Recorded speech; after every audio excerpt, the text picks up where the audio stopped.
And now, News Channel 10's 24/7 local weather first alert forecast.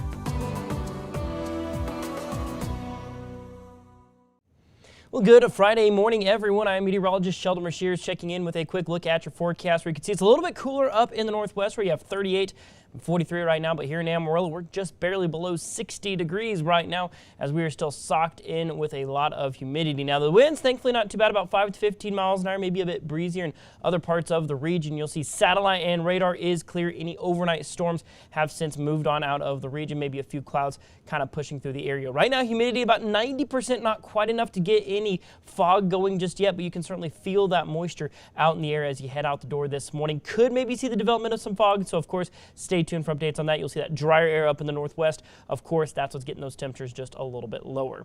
But our next weather maker is that we've got some dry winds on the way for today as we kind of have this kind of two-part next weather maker here. We'll start with where we're at. There's our system that was yesterday that kicked off those storms, but as that low system travels off towards the east, it's going to kick a bunch of dry winds out of the west for the day today. Unfortunately, critical fire danger is going to be our focus here for the start of your weekend. So those winds are going to get going out of the west-southwest. Unfortunately, they're going to pick up as well as we're going to see 15 to 25 mile an hour winds, gusts 40 plus miles an hour as we go throughout the bulk of the day. But you will see going into tonight, those winds start to turn out of the north. A bit breezy overnight, but then wind should calm going on into your Saturday afternoon. You'll see right there about 5 to 10 miles an hour. So look at what it does to our humidity. It's nice and muggy out there this morning, but we scour that moisture out of here pretty quickly as we're going to get those values down around 5 to 10%, so it is critically dry. The good thing is that moisture this morning could maybe keep a little bit of that fire danger at bay, but the air will certainly get very dry as we go into this afternoon. But thankfully, that cold front gives us a little bit of reprieve. But today itself,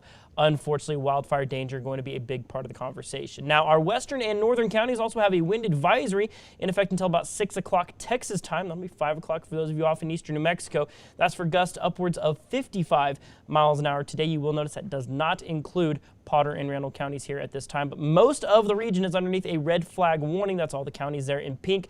Critical fire danger for that low relative humidity that we were just establishing. That's until this evening, so unfortunately we're going to be putting up with that for at least a little bit. But on the backside of the system, as it travels off towards the east, it's going to kick a cold front out of the north, as we saw with that wind tracker. This is for Saturday. Temperatures looking to possibly drop below freezing tonight as we could get down around 30 here in Amarillo. You'll see high 20s there further up towards the north. Meanwhile, you could see some mid-30s and maybe some 40s down off towards the southeast where that cold front doesn't quite get through the entire region that quickly. And then tomorrow, you'll see 59 degrees here in Amarillo, maybe low 60s at the absolute warmest. So we might see a little bit of a swing in temperatures. As like I said, daytime highs today will be in the low 70s.